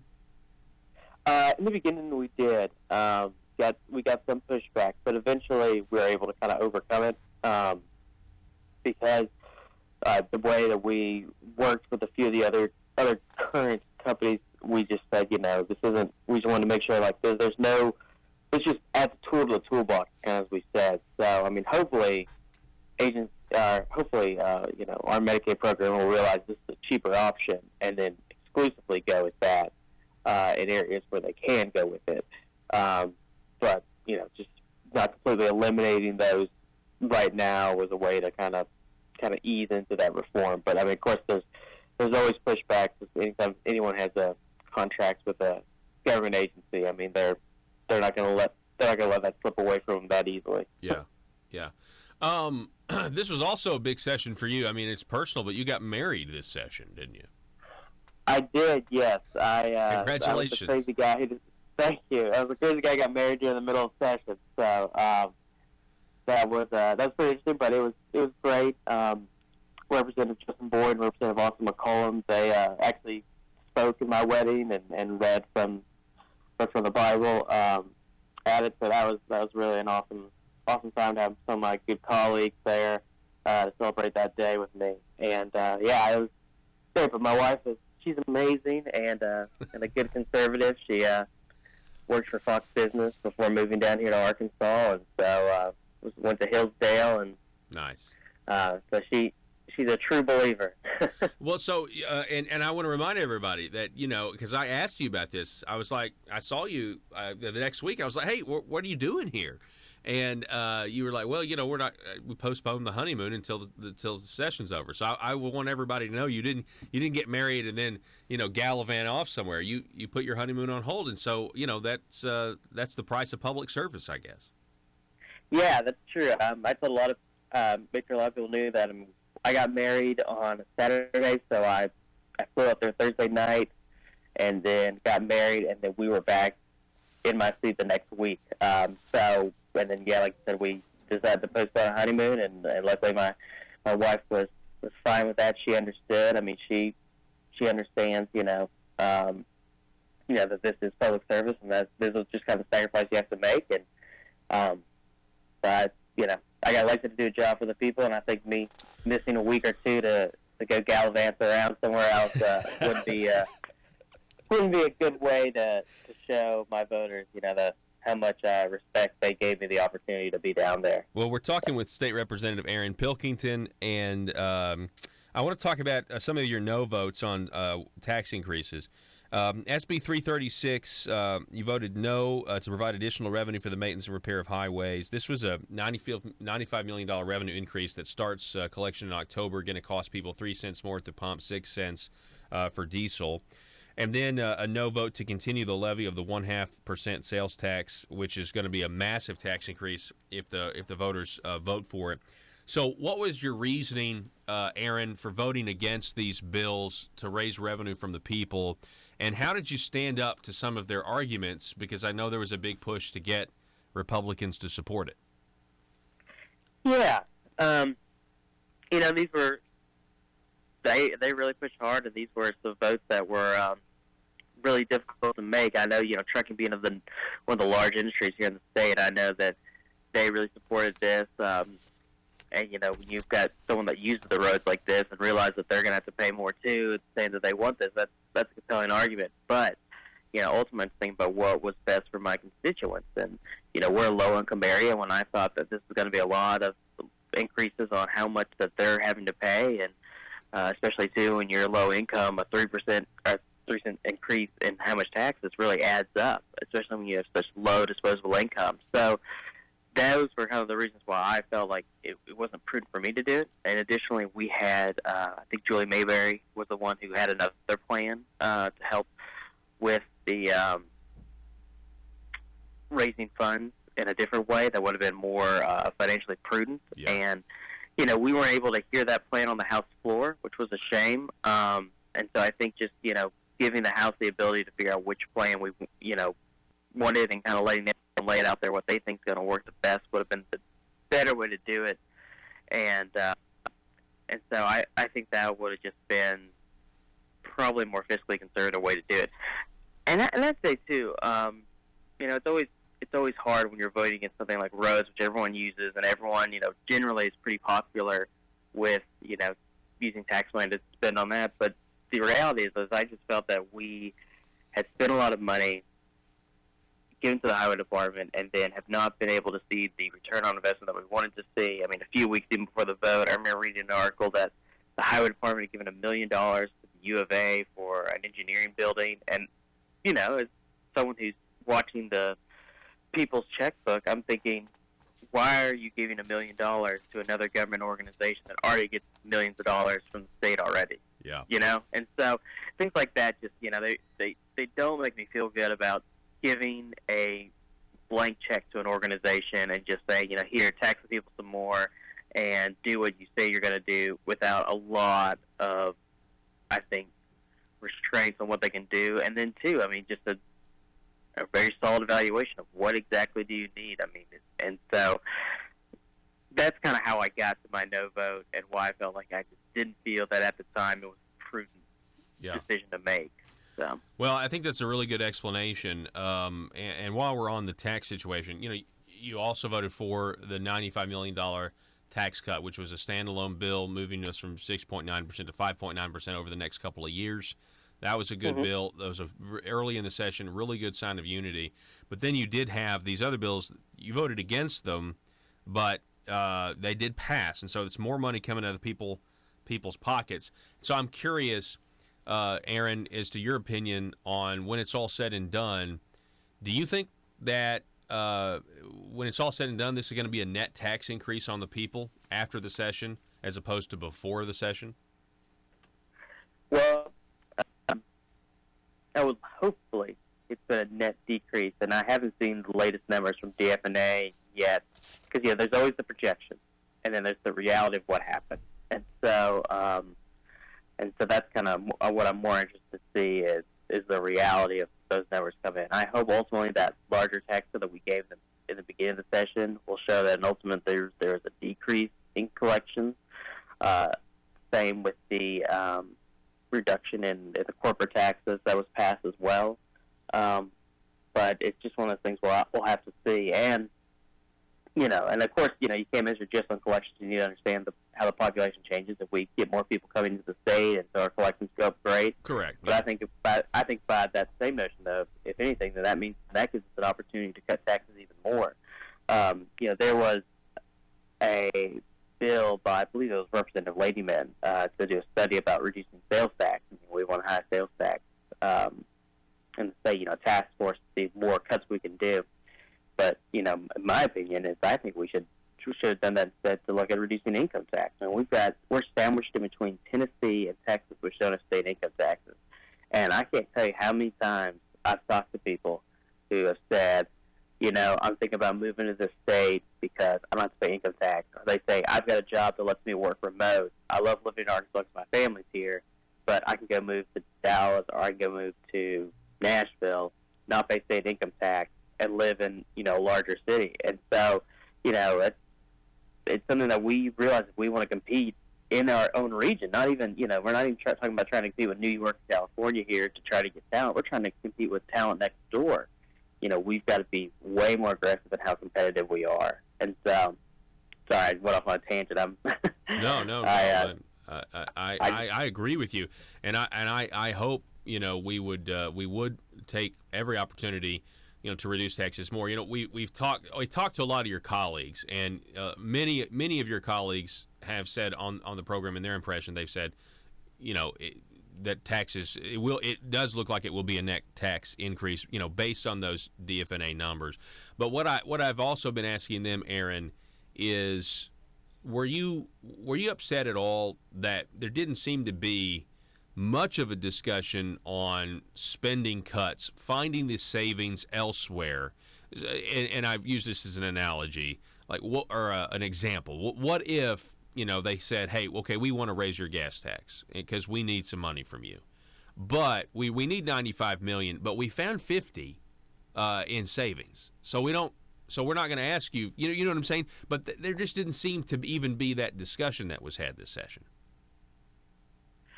Yeah, and I would agree. I mean, there were things. We did the what was it? The homestead tax credit. We increased that as well, and so there's a part of me that just was saying, okay, I understand we're doing that, which is great, but for it happy it happened. But it's like we're cutting here, but we're increasing over here, and these things don't seem like they're making sense, because why are we cutting just so we can say we made a cut when we're in fact increasing over here, and it's not, and it's affecting the same people. And I would agree. I mean, with the cutting of the spending, it's always been an issue, trying to find ways to cut, because everyone comes and says everything they do is essential and everyone's essential, and I mean, I'm sure there are a lot of people who aren't, but unfortunately there's a lot of people who aren't. And, we did things, I think, to kind of make sure that we can make those cuts in the future. But I think, when rubber meets the road, we need to start doing them sooner rather than later. With the refiguration of the state government, I'm hoping that we'll be able to find a lot of things next session after the dust has settled down over that, of areas where we can consolidate and cut. Because in reality, I mean, I think there's a true point, which is that you talk to one agency and they're doing something almost exactly similar to another agency, and you're going, why are y'all doing almost the exact same job? You know what I mean? Yeah. And so, and I think that's a good way to do it. And two, I mean, I can't remember what representative said it to me, but he was talking to me about, when we were talking about cutting spending, he says, a lot of things come down to personnel, because that's going to be 60 to 80% of your cost in every department. So when you talk about cutting spending, you're talking about cutting personnel. And I think for us, we need to say, where is an opportunity for us to move people to be no private sector employees and no longer government employees. And, and honestly, for employees, it's better for them. I mean, they get better benefits working somewhere else, better wages working somewhere else. And I think that's something we should really look at. And there was legislation I did that kind of flew under the radar, but we reformed something called CGAP, which was basically a grievance process that had been established, I think, during the Beebe administration.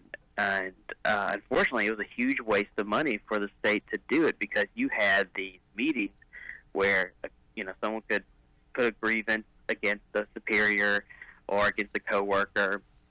They'd have these long, drawn-out meetings with attorneys, and the state's paying for, 3 attorneys to be in the room with all these other people doing these, hours upon hours long meetings. And, these people came to me and asked me to run this bill, and I said, Aaron, we've got people who are upset because someone yelled at someone else, not even them, but they want to have an 8-hour meeting about their grievance. And I was like, shouldn't HR be doing that? And they go, yeah, they should be, but they're using this process. So, I mean, things like that, process improvement's always a great way for us to find ways to save money. Yeah. But it's just, I think sometimes it's changing the organization and then looking at, okay, 2 people are doing the exact same job. Can it be done by 1 person? And, can we find ways to offload people onto the private sector? Yeah. What were your, real quick, we're running out of time, what were your thoughts on the social issues and the progress that was made there? So I think we did a lot of good things. I think the trigger bill by Representative Bentley and Representative Jason Rayford, the pro-life one, was fantastic that we did. I think as far as gun legislation went, I was a little disappointed. We weren't able to get the Stand Your Ground bill passed. As you know, I was a House sponsor on both those pieces of legislation. I mean, we worked tirelessly to try to get that to where we could get people on board and get it to go. And unfortunately, I think the committees ended up being kind of more stumbling blocks for us than the actual floors, because, I mean, we counted on the floor and we knew we had the votes. It's just trying to get those out of those committees, and just we were, really kind of hamstrung by that. Yeah. And so those, I mean, as far as those kind of social issues go, I mean, that's kind of my impression. I think we did a lot of good pro-life legislation, and I'm very proud of that. And I saw that the latest report came out, and the number of abortions in Arkansas has been decreasing. I think about a 40-year low, which is fantastic. And so I also did a bill in regards to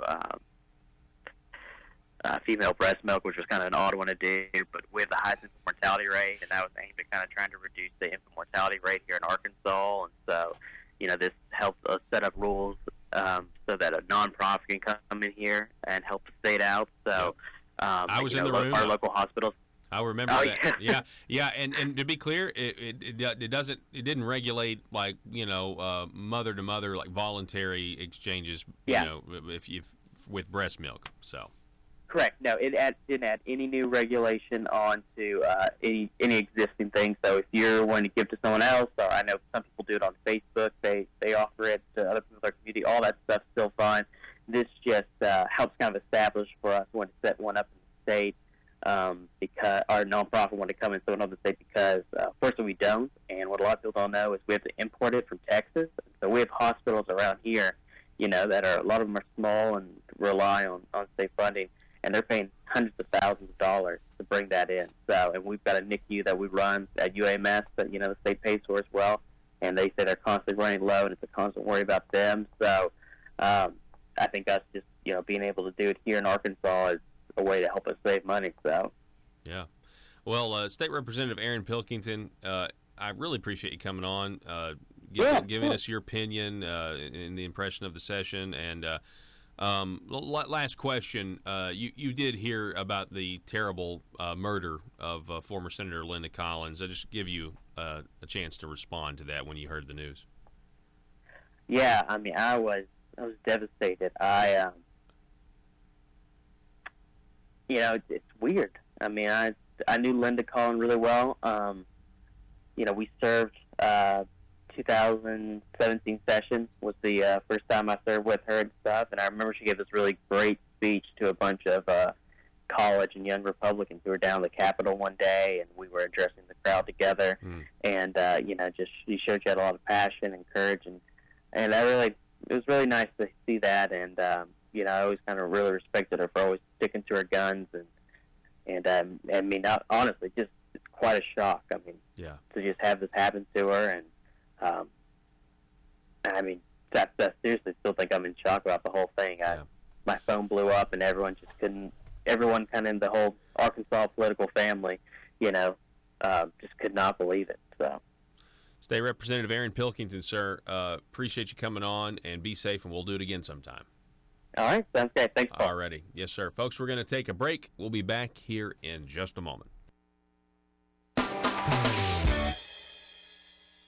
Are you a conservative-minded young person and want to let the world know about it? Are you tired of rolling your eyes as your professor regurgitates progressive, PC, neo-Marxist nonsense? Then you should interview on Conduit News Radio's Young Conservative segment and tell us about why you believe the way you do. Tell us how you came to be a conservative and what are your views on government. Now, if you're worried that your neo-Marxist professor may also be a right-wing talk radio listening masochist, then names can be changed to protect the innocent. It's the Conduit News Radio Conservative Future segment. To be interviewed, call 870-275-9799. That's 870-275-9799. If you're like me, you believe that small business is the heart of Arkansas's economic engine, and it should be viewed that way by the politicians in Little Rock. Conduit for Commerce also believes, like you and I believe, policies that achieve less regulation and lower taxation help small business in Arkansas thrive. Other policies like small, constitutionally consistent government and reducing citizen dependency on government keeps it from growing and expanding its influence on our daily lives. Conduit for Commerce works every day to educate the general public and legislators on these important priorities in the name of Arkansas small business. By the way, contributions to Conduit for Commerce are tax deductible. Log on now to conduitforcommerce.org and click on Contact Us on the right side of the page. That's conduitforcommerce.org. Go there now and learn the facts on protecting small business in Arkansas. On a moment of unity. Yeah, the school choice deal is that's a divisive one with the Republicans here in the state of Arkansas. We ought to be able to get on board with that. You know, I believe in parental choice. I think a parent should be able to, if their kid's stuck in a bad school, then we ought to be able to give them some options. And, you know, several things were tried. We tried to do it just with Pulaski County, and we all know that Pulaski School District, there's some issues with some of those schools. And you know, it got killed. I mean, the Democrats and too many Republicans decided that we're not going to give those parents a choice. And it all comes back down to, you know, well, my superintendent in my school district, you know, in my district he's a great guy, you know, this and that and whatever. And they can turn up the heat, and they feel like that you know, that all those people are going to vote against them, but heck, most of the time they're not voting for you anyway. So, you know, go ahead and give the parents a chance. Need your daily news fix? Don't forget to tune in to Conduit News Radio with Paul Harrell.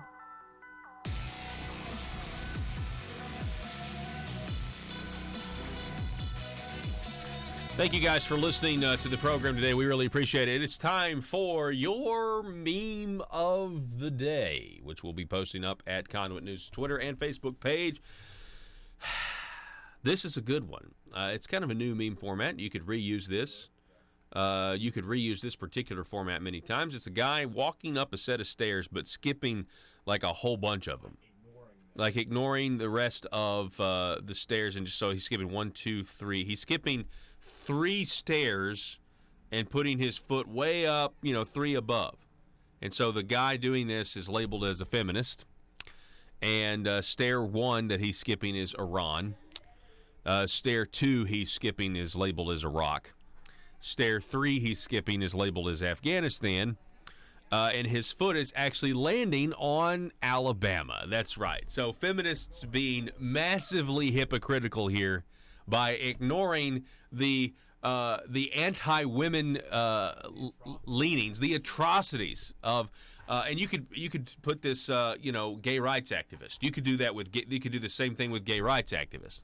Like, let's ignore what they're doing to women in Iran. Let's ignore what they're doing to women in Iraq. Let's ignore what they do to women in Afghanistan, and let's be outraged over an anti-abortion bill in Alabama.